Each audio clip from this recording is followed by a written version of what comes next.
पहले एक बार लास्ट किसको समझ लेते हैं, कर्म योग और निष्काम कर्म को। हाँ, एक चीज और है, आपके मन में बार बार प्रश्न आता है, इसलिए मैं पूरा लेक्चर आपको दे के समझा रहा हूं जितना आपके लिए आवश्यक है। कर्मयोग किसके अनुसार पढ़ रहे हैं, गीता के अनुसार। और कर्म को लेकर के, गीता को लेकर के लोगों में बहुत सी दुविधा रहती है। कल एक सामने बैठी बच्ची फिर बोल रही थी, उपनिषदों में जो कहा गया है सत्य है, तो उपनिषदों में यम और नचिकेता का संवाद है। यही तू ही बोल रही थी ना, है ना? ऐसे प्रश्न जरूर आने चाहिए। तो क्या यमराज होते हैं कि नहीं होते हैं? क्योंकि उपनिषदों में कहा गया है, आप उपनिषदों की बातों को सत्य मानते हैं, तो यमराज भी होना चाहिए। तो ऐसे तर्क हमारे मन में आते हैं। यहां तक कि ये भी तर्क आता है, क्या भगवान राम वास्तव में धरती पे थे कि नहीं? क्या राम से तू वास्तव में बना कि नहीं बना? गीता को लेकर के भी प्रश्न आता है। 18 अध्याय हैं, 700 श्लोक हैं। एक तरफ कौरवों की सेना खड़ी है, एक तरफ पांडवों की सेना खड़ी है, दोनों के बीच में अर्जुन अपना रथ लेकर के खड़े हो गए हैं, है ना? और कृष्ण उनको 18 अध्याय और 700 श्लोक सुना रहे हैं। तो कैसे संभव है? बाकी लोग सब खड़े हैं क्या? इन लोग क्या क्या कर रहे हैं, इनको करने दे। और पता नहीं कितना टाइम लगेगा इसको सुनाने में। मैं तो एक ही घंटे में बताना चाहूंगा, तो आप परेशान हो जाओगे जब मैं आगे बढ़ते जाऊंगा। तो मेरी क्या क्षमता है कि मैं समझाऊं? परीक्षा पास कराने की ट्राई करूंगा। तो क्या वास्तव में गीता का ज्ञान दिया गया था या दिया जा सकता था युद्ध भूमि में?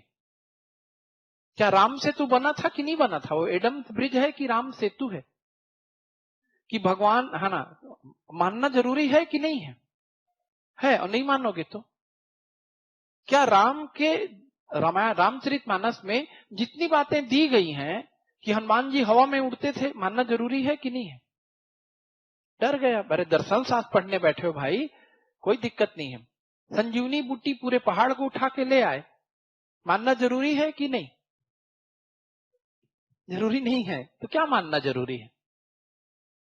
देखो, कोई भी जो धर्म दर्शन का हम पढ़ रहे थे ना पहले दिन, किसी भी धर्म का, किसी भी पुराण का, किसी भी ग्रंथ का स्टोरी मायने नहीं रखता भाई, उसका संदेश मायने रखता है।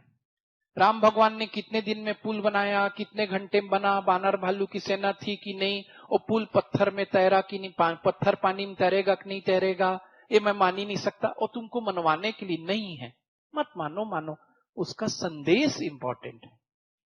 ये 700 श्लोक कथा कि कृष्ण भगवान शुरू में 5 ही श्लोक सुना खत्म कर दिए थे, इसके सार तत्व को बाद में कोई और जोड़ दिया, ये इसके पीछे नहीं पढ़ना है, गीता के संदेश के पीछे पढ़ना है कि गीता क्या सिखाती है। गीता कर्म सिखाती है, और कर्म योग को ही तुम्हारे लिए स्वर्ग की प्राप्ति का, वीडियो रुक गया, मोक्ष मिल गया हमको, हाँ चालू हो गया, और कर्म योग को ही तुम्हारे लिए मोक्ष की प्राप्ति का, है ना, स्वर्ग जाने का रास्ता है, ऐसा भी बताती है। तो दुनिया में कहीं स्वर्ग हो या न हो, यदि तुम कर्म योग को फॉलो करोगे तो इस धरती पे तुम्हारा जीवन स्वर्ग जैसा हो जाएगा, ये मेरी गारंटी है। या तुम खुद समझ के मान लोगे ऐसा रहेंगे तो हमारे अंदर सुख दुख में समभाव आ जाएगा, हानि लाभ में, जय पराजय में समभाव आ जाएगा। यही स्थित प्रज्ञ का लक्षण है। जो अगला पॉइंट है, हमको समस्या क्यों होती है? अपने कारण। क्यों है अपने कारण समस्या? खुश हुए तो हवा में उड़ने लगते हैं खुशी के मारे, इतना हवा में उड़ गए कि होश ही नहीं रहा कि कुछ करना है, समय पूरा बर्बाद कर देते हैं खुशी में, गुब्बारे की तरफ फूल जाते हैं एकदम। प्री निकला तो अपने आप को तोपचंद समझ लिए, अरे मेंस तो ऐसे निकाल दूंगा ऐसे करके, और गलती से नहीं निकले तो जैसे गुब्बारे में पिन डालने से गुब्बारा पूरा पिचक जाता है, एक बार फेल हुए तो जीवन भर के लिए क्या हो गए, बुझ ही गया दीपक। तो इतना गुब्बारे की तरह फूलना और पिचकना नहीं है जीवन में। पीएससी पास हुए तो भी सुख से रहो, प्री मेंस सबको छोड़ो, इंटरव्यू से भी लौट के आ गए, तुम्हारा अटेम्प्ट भी अब नहीं है, मन ही नहीं है देने का, हो गया, तो भी जीवन में सुख से रहो। ये गीता का दर्शन है। सुखे दुखे समे कृत्वा लाभा लाभो जया जयो, जिसको बार बार हम लिख रहे हैं, ये मेन समझाना चाहते हैं कृष्ण भगवान। और ये जैन दर्शन में जाके और क्लियर होगा। अब वो युद्ध के बीच में समझा रहे हैं कि किनारे में ले जाकर समझा रहे हैं कि आधा घंटा में अर्जुन को समझा रहे हैं कि 24 घंटा में समझा रहे हैं कि 7 दिन में समझा रहे हैं, तो उनके समझाते तक भीष्म पितामह क्या कर रहे हैं कि अर्जुन पानी पीने जा रहा है कि नहीं जा रहा है, मे आई गो आउट सर बोला है कि नहीं बोला है, ऐसा नहीं बोला है तो गीता हो ही नहीं सकता। ये सोचने में तुमको पागल नहीं होना है। तो आपके प्रश्नों का कुछ उत्तर मैं समझा पा रहा हूं। रामचरितमानस में जो लिखा गया है उसके संदेश को, उसके शिक्षा को सीखना है। वो ऐतिहासिक था कि नहीं था, कि उसके पीछे लड़ाई झगड़ा करना, वो नहीं है। क्लियर? तो वैसी कर्म योग है, इससे स्वर्ग मिलेगा कि नहीं मिलेगा, आत्मा पाप पड़ेगा कि नहीं पड़ेगा, वो तो बात की बात है। अभी सोच भाई समझ ले तो चैन से जी लेगा। ये क्लियर है कि नहीं? सो मत नोनी, सोच भाई समझने को बोला हूं, सोच भाई सोने को नहीं बोला हूं। ठीक, अब चलो सोच भाई समझाऊं, जो जो आप लिखे हो उसको एक्सप्लेन करूं। आपने पहला पॉइंट क्या लिखा है? अनासक्त कर्म को क्या बताया गया है? कर्मयोग। अनासक्त कर्म, पहले पॉइंट्स को फिर लिखते हैं। अनासक्त कर्म, इसे ही और अच्छे शब्दों में हम क्या कहते हैं? निष्काम कर्म। अनासक्त कर्म और निष्काम कर्म ही कर्मयोग है। ये एक पहली विशेषता है। दूसरा बोलो, स्वधर्म। लिखो ना, बोलो ना, जो पढ़ो जोर से पढ़ो। हर व्यक्ति को किसके अनुसार आचरण करना चाहिए? स्वधर्म। आगे हम इसको और लिखने वाले हैं, स्वधर्म के अनुसार आचरण, बाकी कुछ करने की जरूरत ही नहीं है। स्वधर्म के अनुसार आचरण, ताकि क्या कर सके वो? ताकि वह ईश्वर को प्राप्त कर सके। ये स्वधर्म है, समझेंगे इसको भी। और स्वधर्म के अनुसार तुम आचरण करोगे तो तुम ऑटोमेटिक निष्काम कर्मयोगी हो जाओगे, ऑटोमेटिक। तो समझना पड़ेगा स्वधर्म क्या है। इसका भी एक कॉन्सेप्ट है कि हर व्यक्ति को स्वधर्म के अनुसार आचरण करना चाहिए ताकि वह किसकी प्राप्ति कर सके? ईश्वर की प्राप्ति। तो निष्काम कर्म योग और स्वधर्म के अनुसार आचरण, दोनों में कहीं ना कहीं कनेक्शन है। हमें समझना पड़ेगा स्वधर्म क्या होता है। ठीक, तो पहले दोनों पॉइंट्स को ही डील करना शुरू करूं। ठीक, आग का धर्म क्या है? जलाना। पानी का धर्म क्या है? प्यास बुझाना, ठंडा करना। ये भी एक धर्म है। अब बोलो तुम्हारा धर्म क्या है? यानी हमें यही नहीं पता रहता कि हमारा धर्म क्या है। ठीक, तुम्हें अपने धर्म को पहचानना पड़ेगा। धर्म का कॉन्सेप्ट भारत में बहुत ही बड़ा। एक मैं पहले दिन बताया, धर्म यानी अलौकिक शक्ति में विश्वास, प्रार्थना, पूजा, जप तप, वो कर्मकांड वाला धर्म हो गया। एक बताया धर्म यानी नैतिक आचरण, सत्य, अहिंसा, त्याग, दया, करुणा, वो धर्म हो गया। अब यहां पर क्या शब्द आ रहा है? स्वधर्म। गीता में ही आएगा जब हम लिखेंगे यहां पर। एक और चीज, स्थित प्रज्ञ है और स्वधर्म है। जब हम स्वधर्म लिखेंगे तो गीता में आएगा, चतुर्वर्ण मया सृष्टम गुण कर्म विभाग स। मैंने 4 वर्णों की रचना स्वयं की है, गुण और कर्मों के अनुसार। ये वर्ण व्यवस्था का एक प्रकार से भगवान के द्वारा उल्लेख है, पर यह जाति प्रथा नहीं है, गुण और कर्म। और जैसे देखो, गुण से ही धर्म जुड़ेगा ना, गुण धर्म ऐसा सुनते रहते हो ना, गुण से धर्म जुड़ेगा। और अपने धर्म को पहचानने के लिए गुण को जानना जरूरी है। तो गुण क्या है पंडित? हमारे कौन कौन से गुण होते हैं? नहीं, पंडित को बोलने दो, विद्वान है थोड़ा वो। बैठे बैठे खड़े मत हुआ करो, मजा नहीं आता। डिस्कशन पॉइंट है, जोर से बोलो, मैं सुन लूंगा। हाँ हाँ, बस रुक जाना। और कोई बताएगा हमारे कौन कौन? देखो, हम कंफ्यूजन में आ जाएंगे यहाँ पे। बैठ जाओ यार मित्र, अभी जरूरत नहीं है माइक की। जब हम गीता पे जाएंगे तो गीता पे 2 दर्शनों का प्रभाव है, सांख्य और योग दर्शन। सांख्य दर्शन के अनुसार, भारतीय दर्शन के अनुसार, हम सब में 3 गुण हैं जिनसे हम मुक्त हो ही नहीं सकते। इसीलिए हमारा बैठ जाना भाई, इसीलिए हमारा आचरण आगे पीछे होते रहेगा। बस बैलेंस करने की जरूरत है ना। ये त्रिगुण सिद्धांत है, ये ब्रैकेट में आ जाएगा। अब आप शायद मेरी बात को समझ जा रहे होगे। यहां पे गुण का मतलब है हमारे अंदर दया है, धर्म है, ठीक है, साहस है, शौर्य है, सब है, वो साधारण साधारण धर्म गुण है। वो सारे गुण 3 गुणों में शामिल हैं। ये 3 गुण कौन कौन से होते हैं हम सांख्य दर्शन में और पढ़ेंगे। सत्व, सतोगुण या सत्व, रजस और तमस। जैसे 3 रस्सियां आपस में बटती हैं तो रस्सी बनती है ना 3 धागों से, वैसे ही हमारा पूरा शरीर आत्मा को छोड़ दें तो आत्मा त्रिगुण से परे है, त्रिगुणातीत पुरुष। और जो प्रकृति है ये त्रिगुणमयी है। इतना पढ़ने के बाद मेरे पास कई लोग सूचना के अधिकार में कापी लेके आए, उल्टा पुल्टा कर डाले थे। पुरुष त्रिगुणमयी है लिख दिए थे। पुरुष यानी आत्मा, हम त्रिगुणमयी हैं, हम शरीर हैं इस सेंस में।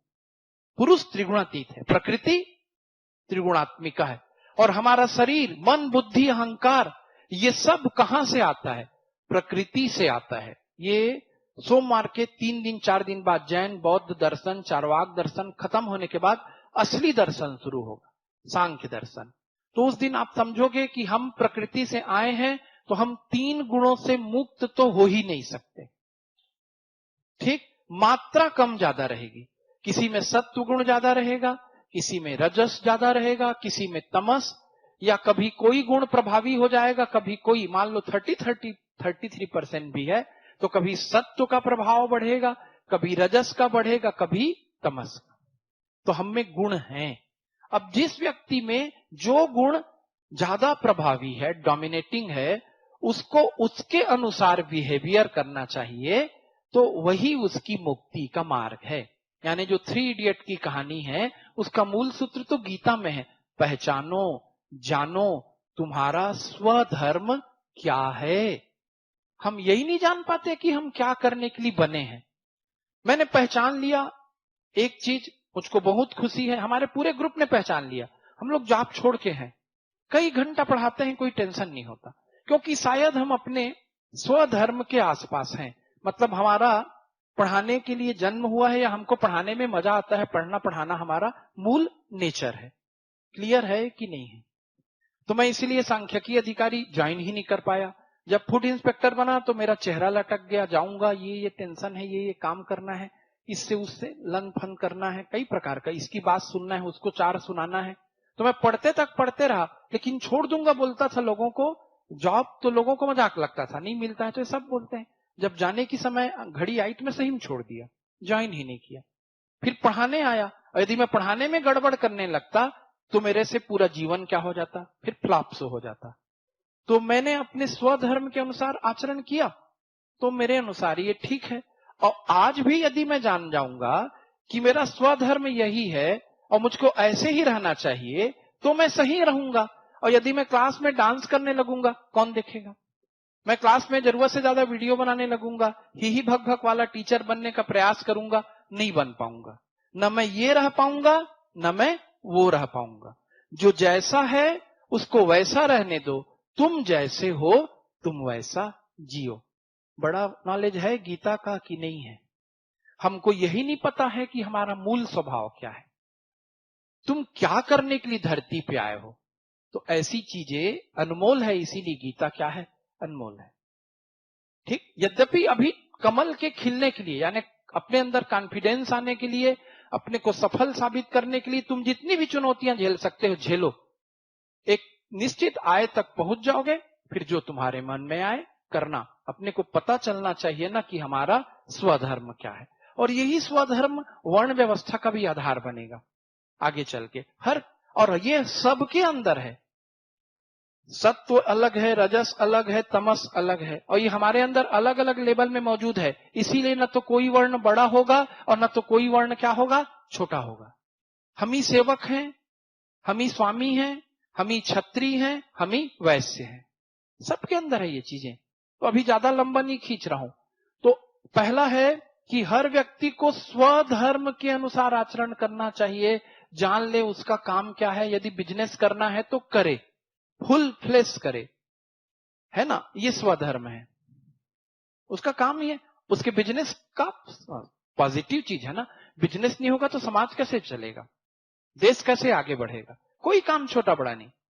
यदि उसको आर्मी में जाना है जाए, फिर मन लगा के क्या करे, लड़े, वही उसका क्या है, स्वधर्म है। यदि उसके नेचर से मैच करता है, यदि वो डरपोक टाइप का आदमी है, नौकरी चाहिए करके सेना में ज्वाइन कर लिया, जिस दिन लड़ाई करने की बारी आएगी नौकरी छोड़ के भाग जाएगा, हिम्मत अंदर का काम नहीं देगा।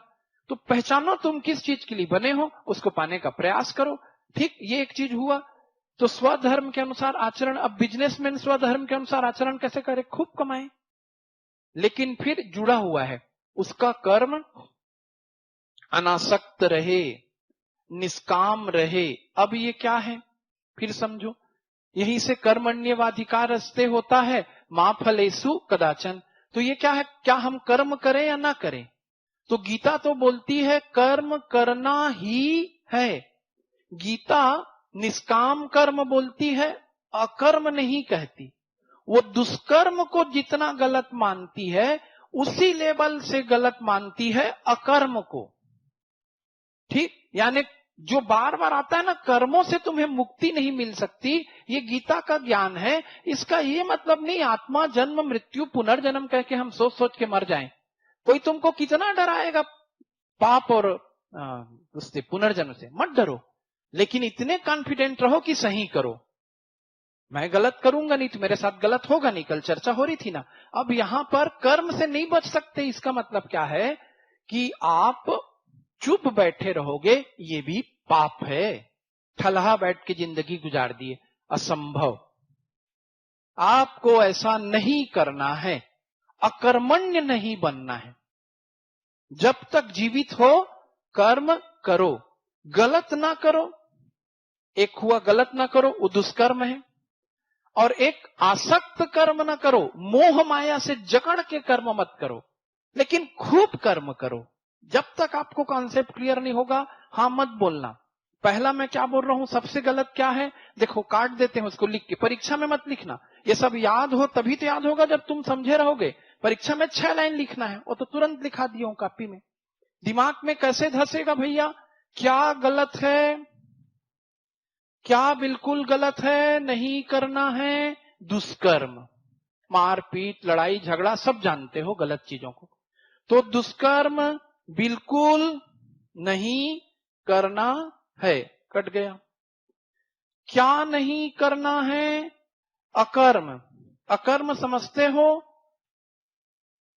इतना बड़ा बन गया यार ये अकर्म लिखने में, जल्दी छोटा हो। क्या नहीं करना है भाई, अकर्म, यानी ठलहा बैठे नहीं रहना है। जितना गलत दुष्कर्म उतना गलत कर्म करना है, लेकिन क्या नहीं करना है, सकाम कर्म। हाँ, करना क्या है बाबू रे, निष्काम कर्म। तो कर्म तो करना है लेकिन निष्काम, और खूब करो।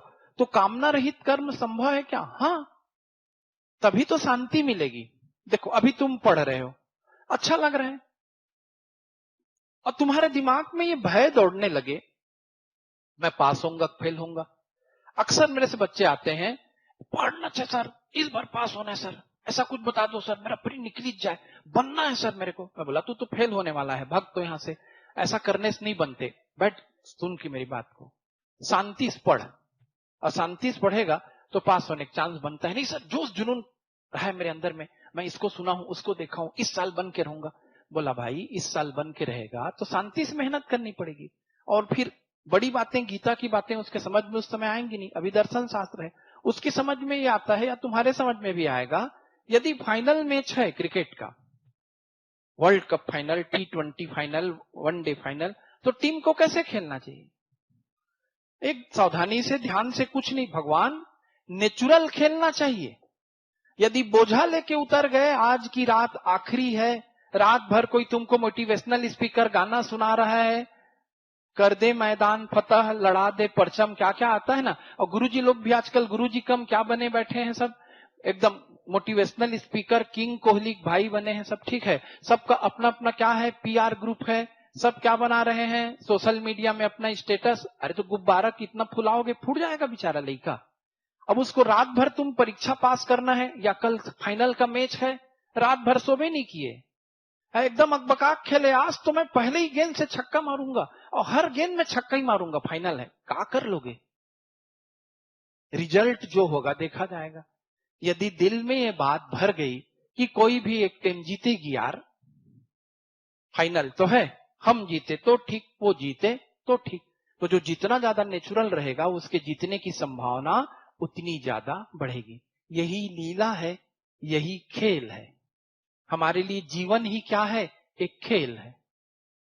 करो सब, टॉपर बनने के लिए मैं कभी नहीं रोकूंगा, लेकिन एकदम रिलैक्स जोन में।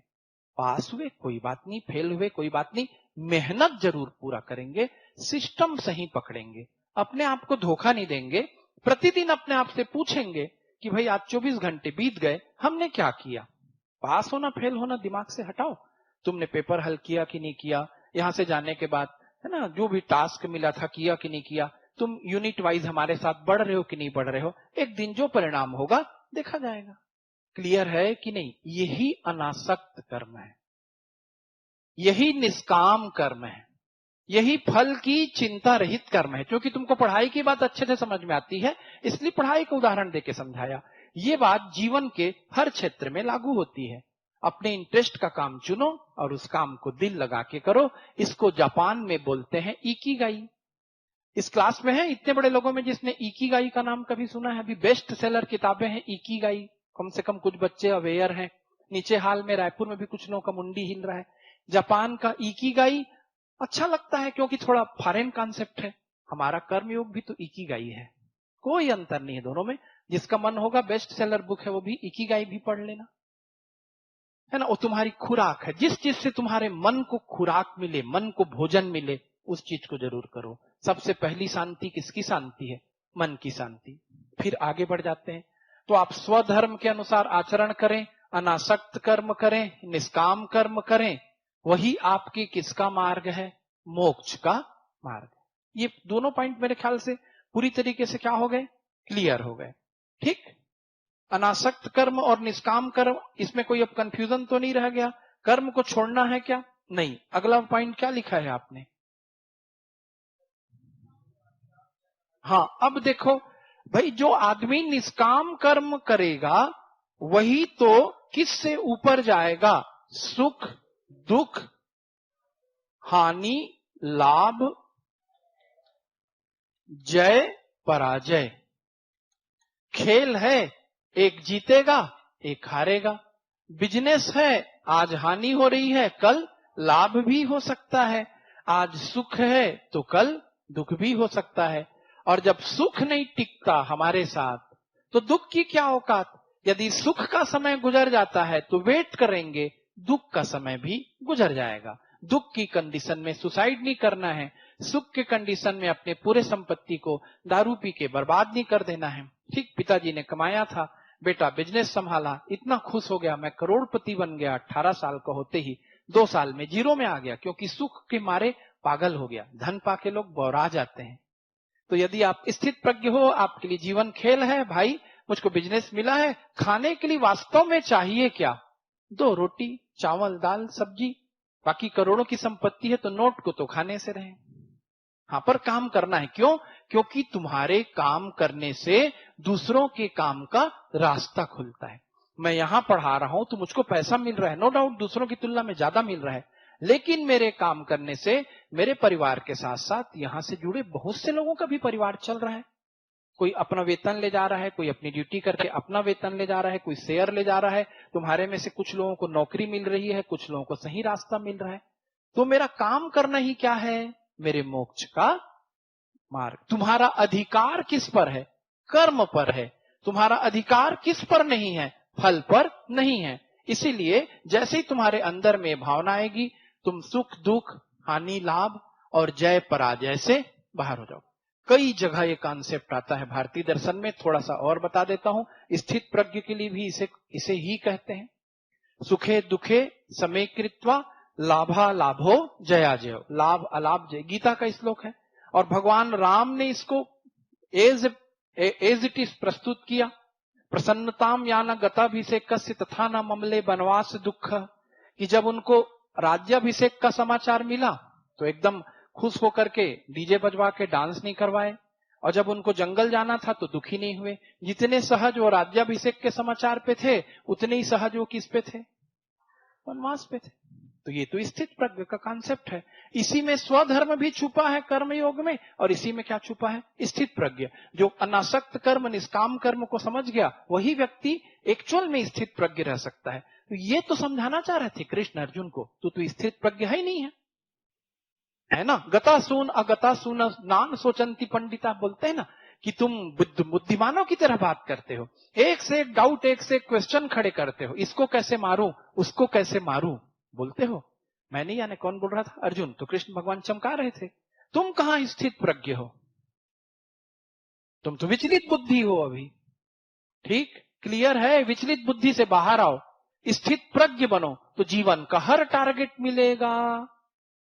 एक भी बात गड़बड़ लग रही है थोड़ा भी, ठीक, अब इसको लक्ष्मण गीता में भी समझाया गया है, या रामचरितमानस में भी आता है। सुनहु भरत भावी प्रबल, बिलखी कहो मुनिनाथ, हानि लाभ जीवन मरण, यश अपयश विधि हाथ। संसार में 6 चीजें भगवान के हाथ में है, हानि लाभ जीवन मरण यश अपयश, वही लाभ हानि जय पराजय सुख दुख।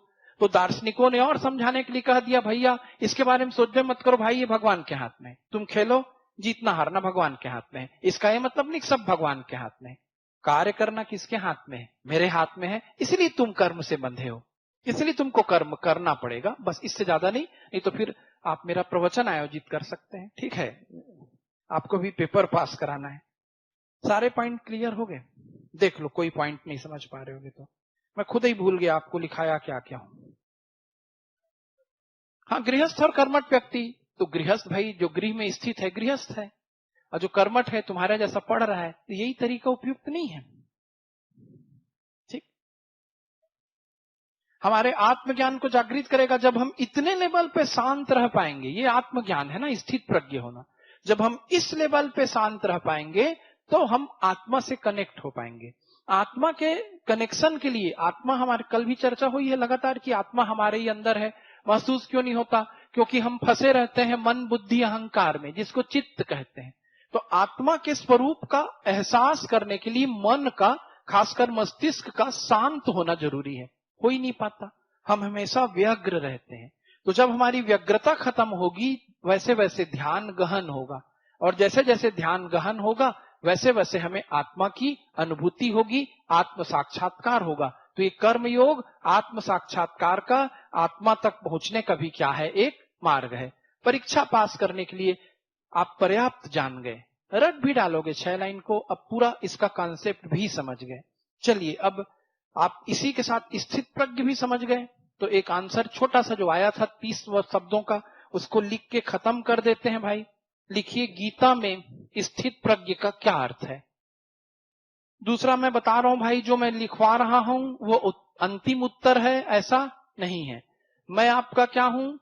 सहायक। आप अपना रास्ता खुद बनाएं, मेरी मदद लें। क्या है क्वेश्चन? गीता में स्थित प्रज्ञ का क्या अर्थ है? What is the meaning of स्थित प्रज्ञ इन गीता? वर्ड लिमिट 30 2018 में आया है। लिखो उत्तर। गीता के अनुसार, अकॉर्डिंग टू गीता, जो सुख दुख हानि लाभ जय पराजय सब में समान भाव से रहता है, स्थित प्रज्ञ है। According to Gita, one who remains equally, according to Gita, one who remains equally in happiness sorrow. Gita के अनुसार जो सुख दुख हानि लाभ जय पराजय सब में समान भाव से रहता है, स्थित प्रज्ञ है। According to Gita, the one who remains equally in happiness sorrow, profit loss victory and defeat is situated wise नहीं, इज स्थित प्रज्ञ। स्थित प्रज्ञ, इज स्थित प्रज्ञ। पॉइंट नंबर 2, स्थित प्रज्ञ सभी कामनाओं पर विजय प्राप्त कर आत्म भाव में संतुष्ट रहता है। Having conquered all desired, the स्थित प्रज्ञ remains satisfied in his soul. स्थित प्रज्ञ सभी कामनाओं पर विजय प्राप्त कर आत्म भाव में संतुष्ट रहता है। Having conquered all desired, the स्थित प्रज्ञा remains satisfied in his soul. Remains satisfied in his soul. पहला दिन है क्या बेटा? ठीक, बैठो, काफी देर हो गई है। आज ही थोड़ी देर पहले आते तो सब पढ़ाने का काम फिनिश हो गया तो आए हो। चलो लिखो, आप भी आगे लिखो।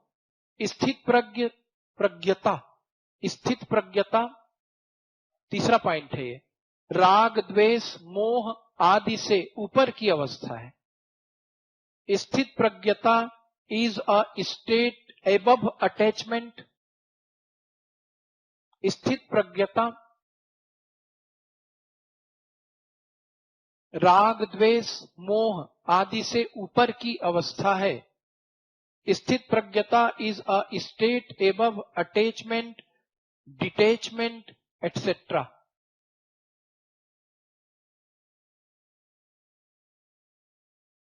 नेक्स्ट, स्थित प्रज्ञ की बुद्धि स्थिर होती है। द वाइज ऑफ स्थित प्रज्ञा इज स्टेबल।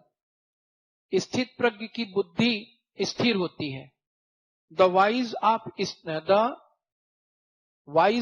स्थित प्रज्ञा is stable.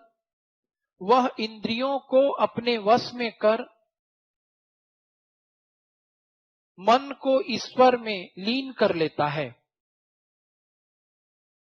The intelligence of स्थित प्रज्ञा इज स्टेबल और द वाइज ऑफ स्थित प्रज्ञा, वाइज यानी बुद्धि नहीं है यार, बुद्धिमान है, वाइज को काट लो। द इंटेलिजेंस ऑफ स्थित प्रज्ञा is stable. He controls the senses and merges the mind in God. स्थित प्रज्ञ की बुद्धि स्थिर होती है। वह इंद्रियों को अपने मन में वश कर ईश्वर में स्वयं को लीन कर लेता है। लिखा हुआ है वो तो तुम्हारे बुक में, बुक सबको मिल गई ना? मिला लेना। मैं जल्दी क्यों कर रहा हूं? क्योंकि समझाना है। बोलो हाँ, क्या है सेकंड पॉइंट भाई? स्थित प्रज्ञ सभी कामनाओं पर विजय प्राप्त कर आत्मभाव में संतुष्ट रहता है। Having conquered all desired, the स्थित प्रज्ञा remains satisfied in his soul. ठीक, अब चलो दो चीजों को इसके बहाने एक साथ समझना है।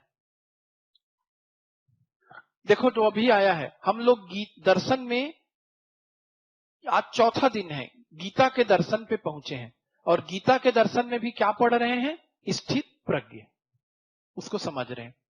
तो अब ये देखो, आप अपनी कॉपी में अपने समझने के लिए दो कॉलम बना सकते हैं। कल हम लोग आत्मा के संदर्भ में रथ वाला कॉन्सेप्ट लाए थे, वो छूट गया था समझाना, उसको समझा रहा हूं। टाइम कितना है? अभी है आधा घंटा।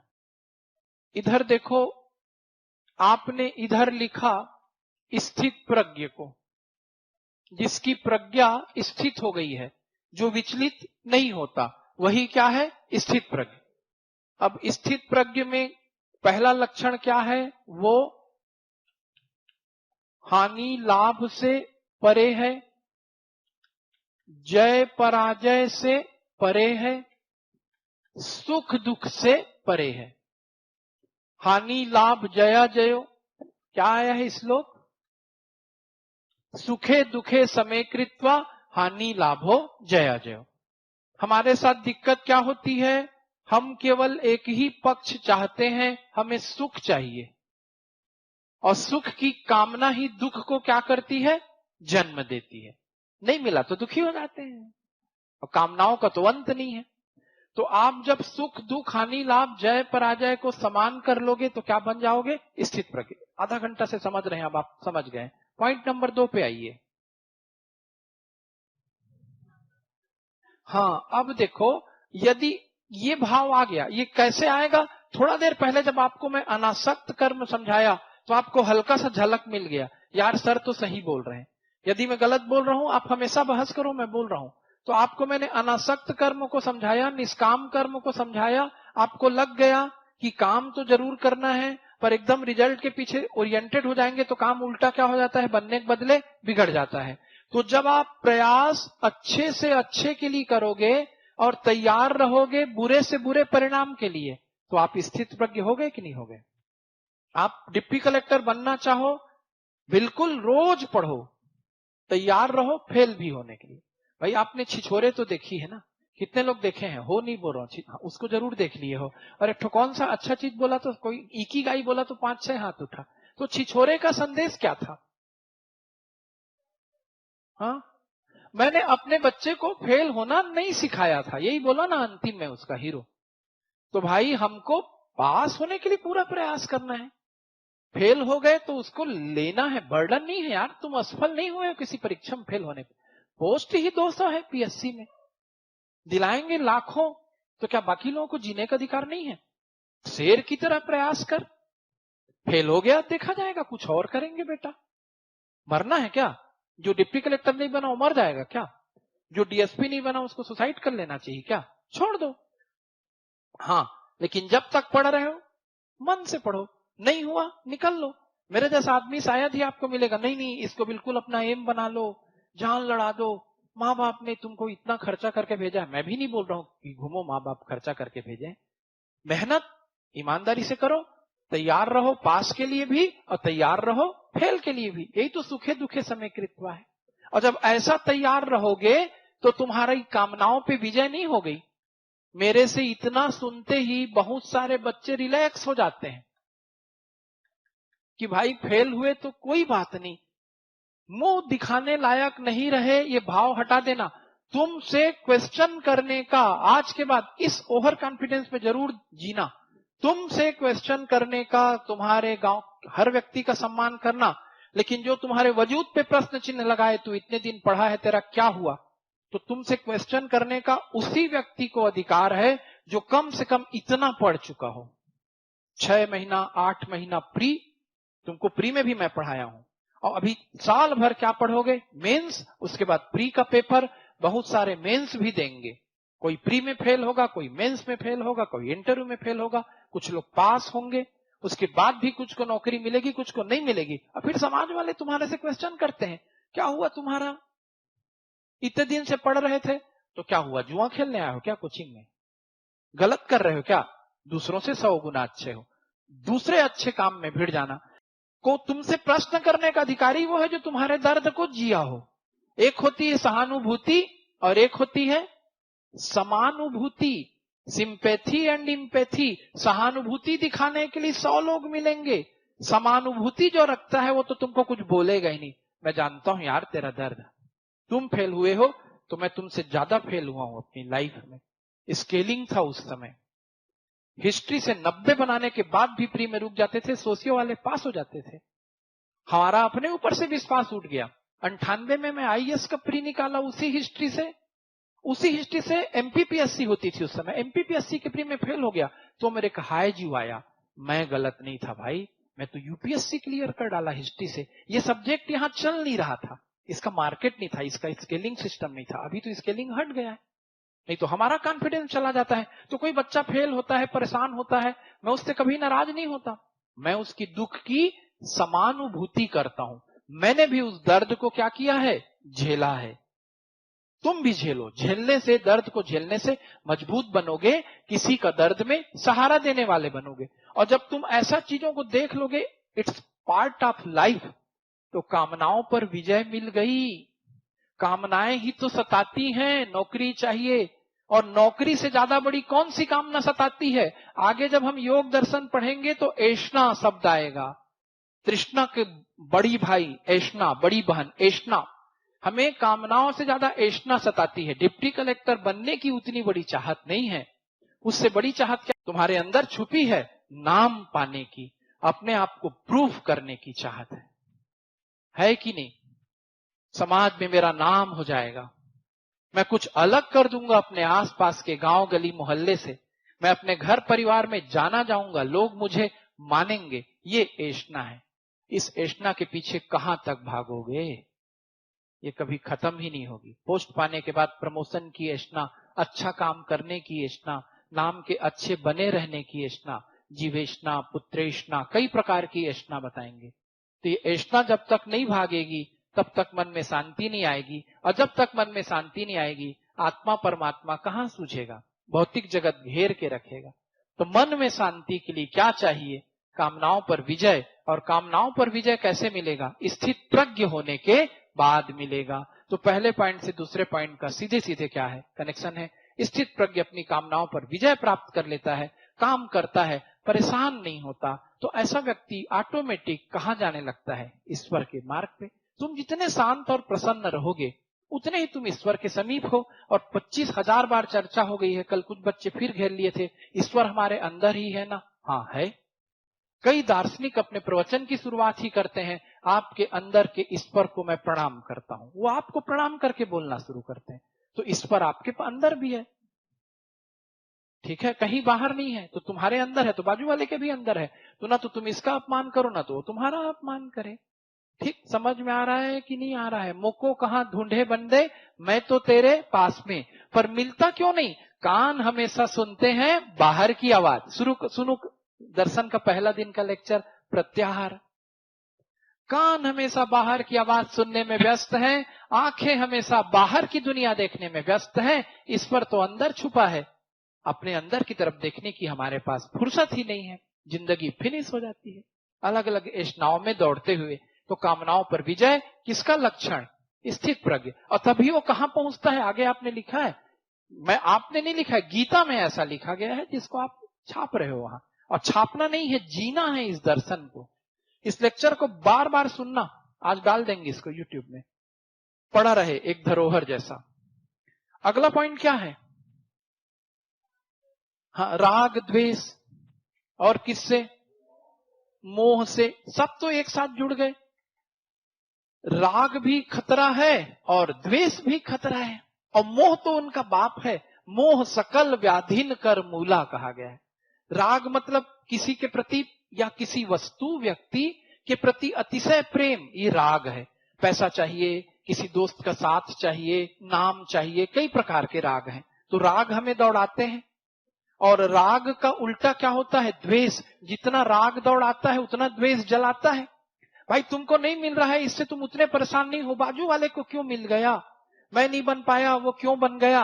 या फिर किसी से चिढ़ोगे, किसी से जलोगे, उसकी तरक्की से दुखी रहोगे, या उसने तुम्हारा कुछ बिगाड़ दिया है, नुकसान पहुंचा दिया। भौतिक जगत है, ठग, दुष्ट, बदमाश, सबसे तुम्हारा सामना होगा।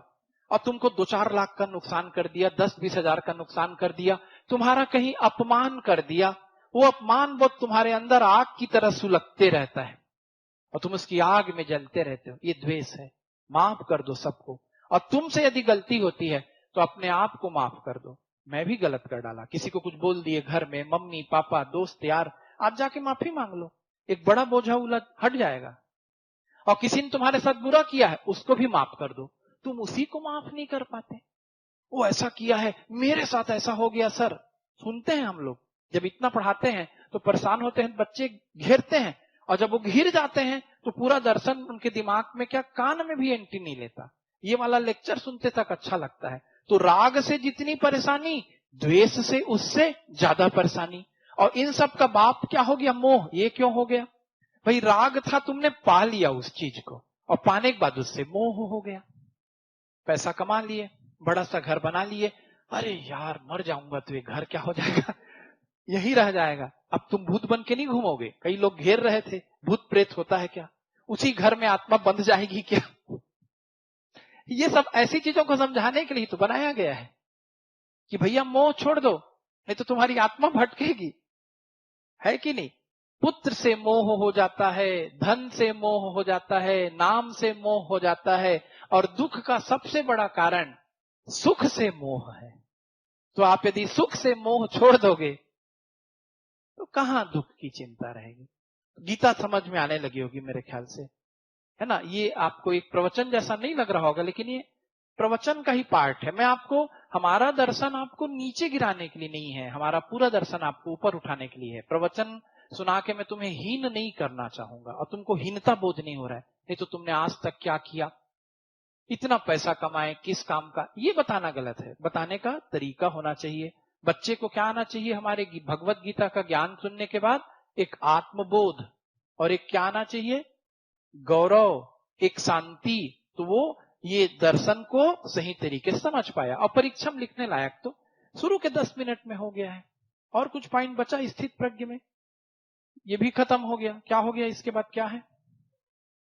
हाँ, तो पढ़ने के बाद ही, इतना सुन के ही तुम्हारा बुद्धि थोड़ा स्थिर हो गया है, थोड़ा देर में फिर अस्थिर हो जाएगा। तो इसलिए बुद्धि को हमेशा स्थिर बनाए रखने के लिए ध्यान चाहिए। इस तरह का लेक्चर सुनना चाहिए। फिर भी ये लेक्चर अस्थायी है।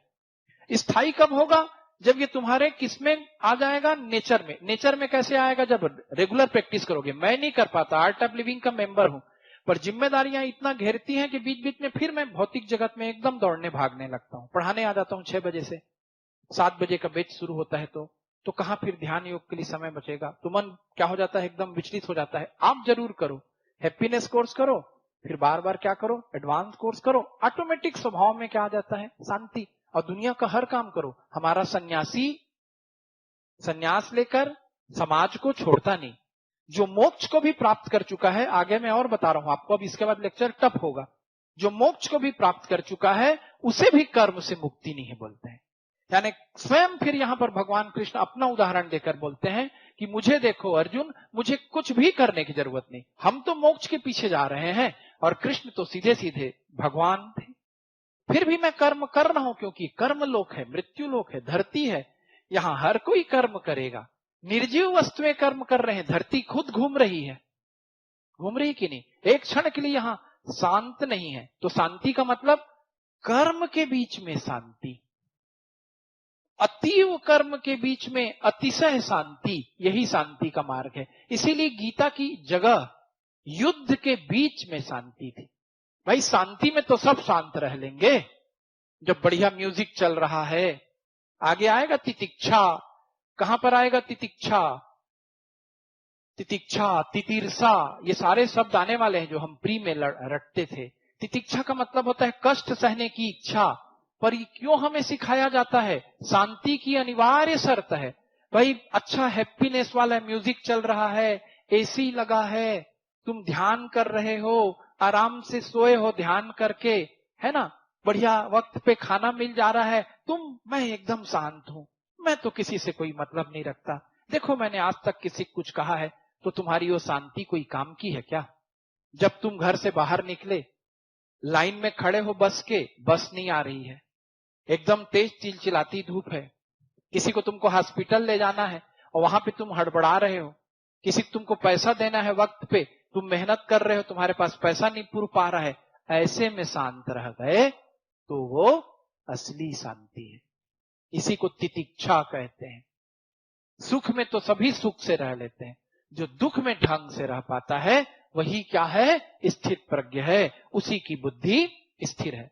पर्याप्त। चलिए अब हम, चूंकि अब ये वीडियो गेम का लेवल 1 है, लेवल 2 कहां से शुरू हो गया है, 2024 के पेपर से। पहले इतना बढ़िया बढ़िया मैं हुआ है ना भैया, अब वो डायरेक्ट क्वेश्चन नहीं कर रहा है। चलो यार आते हैं फाइल पे, एक फाइल बनवाया हूं, इसको आपके ग्रुप में भेज दिया गया होगा। इसको आप क्या करें, शेयर क्या आपको मिल गया है, इसको आप पढ़ें। तो गीता का सामान्य परिचय जो आपको बता ही रहा था, है ना, गीता क्या है, श्रीमद् भागवत के भीष्म पर्व का भाग है, उपनिषदों का सार ग्रंथ है। गीता सार में ही आता है कि 108 उपनिषद क्या है, गाय हैं, और कृष्ण दोग्धा है, दूध निकालने वाले, है ना, और अर्जुन बछड़ा है। उससे 108 उपनिषदों से जो ज्ञान निकला वही दूध है, वही अमृत है। ऐसा सब गीता के बारे में कहा गया है। ये प्रस्थान त्रयी का हिस्सा है। एक साल पीएसटी में प्रस्थान त्रयी भी आया था, 2 नंबर का। प्रस्थान त्रयी किसे कहते हैं आज खोजना, उसका सबसे इंपॉर्टेंट पोर्शन प्रस्थान त्रयी में, इसको समादरणीय स्थान मिलता है। किसको, गीता को। 18 अध्याय है, ये सब आप जान रहे हैं, ये सब आपके सिलेबस से हटके है। पर भगवत गीता का ज्ञान है, पूरी गीता ना पढ़ पाओ वैसे तो पूरी गीता जरूर पढ़ना चाहिए। पूरी गीता नहीं पढ़ पाओ तो उसका सार पढ़ लो जो आपके सिलेबस में है करके मैं आपके ग्रुप में इसको क्या कर दे रहा हूं, शेयर कर दे रहा हूं। अब देखिए कठिन प्रश्न कैसे कर रहा है, तो वो कर्म योग से अब कठिन प्रश्न कर रहा है। लिखिए कर्म योग से कठिन प्रश्न। पहले हमने कर्म योग की विशेषताएं लिखी, वो क्या था सरल तरीके से। अब आइए कर्म योग से ट्विस्ट वाले प्रश्न, घुमावदार। ये आया हुआ है।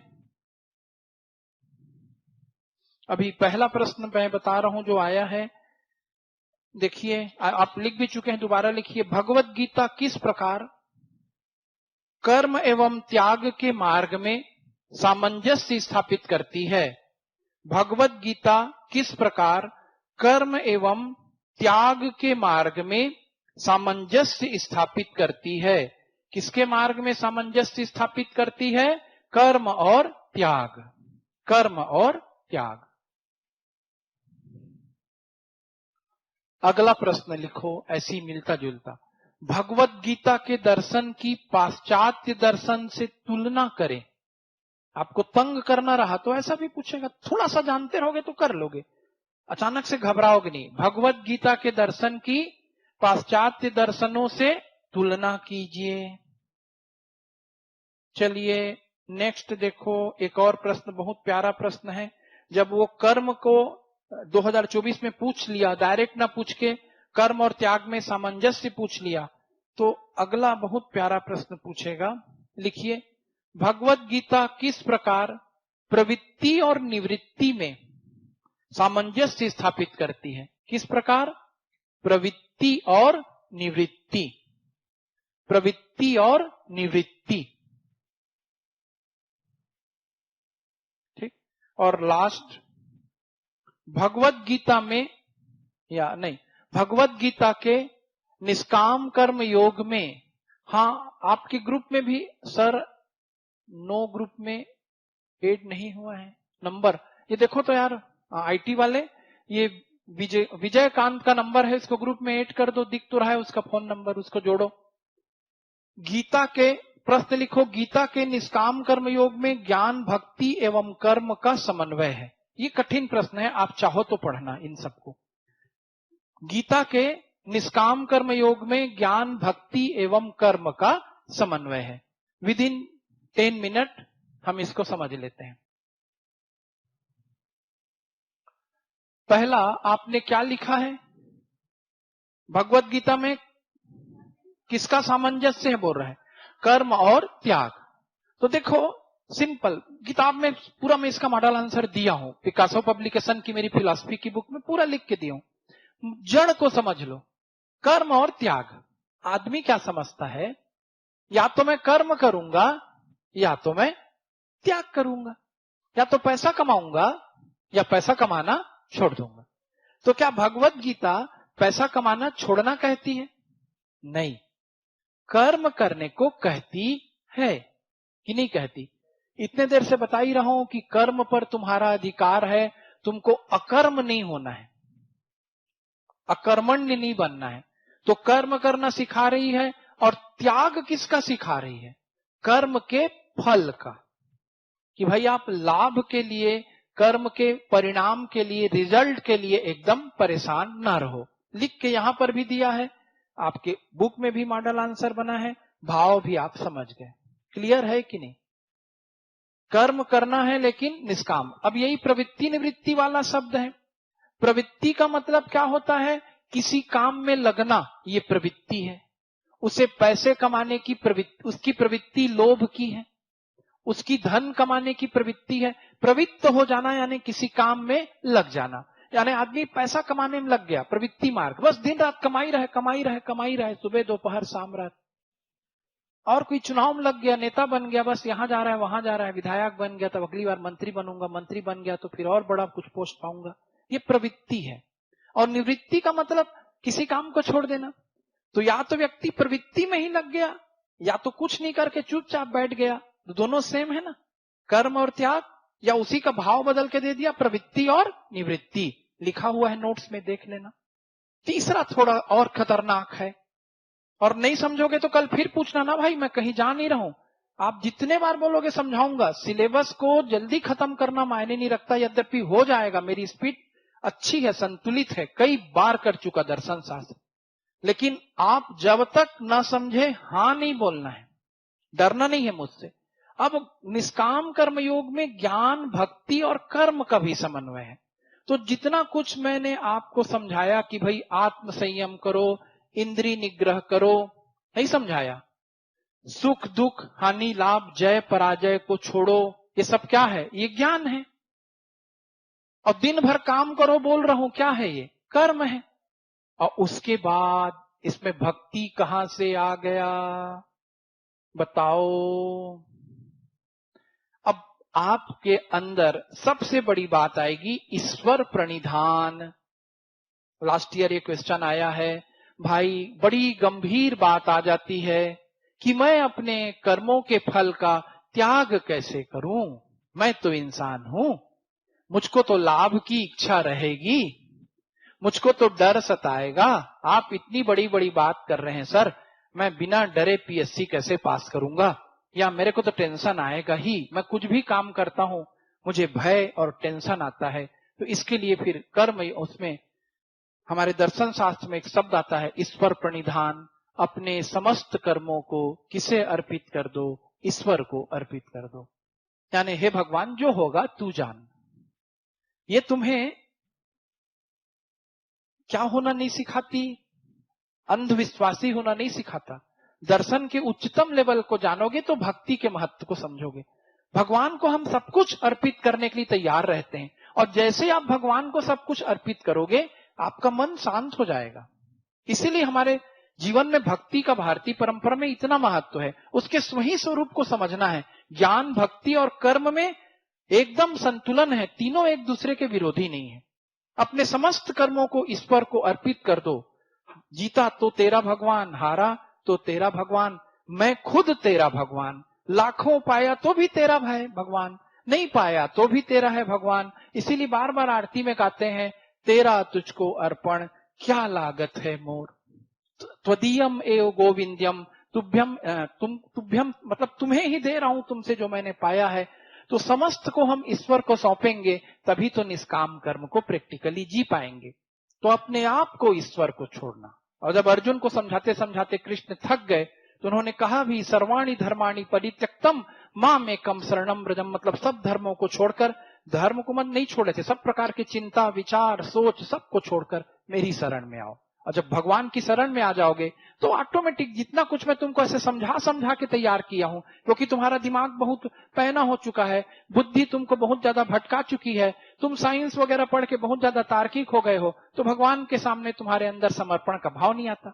यदि भगवान के सामने समर्पण का भाव आ गया तो निष्काम कर्म ऐसे ही आ गया। तो भक्त बनना तो सबसे आसान है। तो ज्ञान, भक्ति और कर्म तीनों का समन्वय है किसमें? गीता के दर्शन में। ये भी एक क्वेश्चन बनता है। आज के लेक्चर के लिए इतना काफी है। होमवर्क लिखो, स्वधर्म छूट गया, यद्यपि झलक मिल गई है। स्वधर्म के अनुसार ही वर्ण व्यवस्था बनती है। तो आप स्वधर्म पे जरूर 60 वर्ड में क्या लिख लें। नोट्स नहीं बनेगा तो जरूर कल पूछ लें। यदि आपसे हो जाएगा स्वधर्म तो फिर मैं, अब भगवत गीता के बाद अगला यूनिट कौन सा है? बोलो। सर एक डाउट था।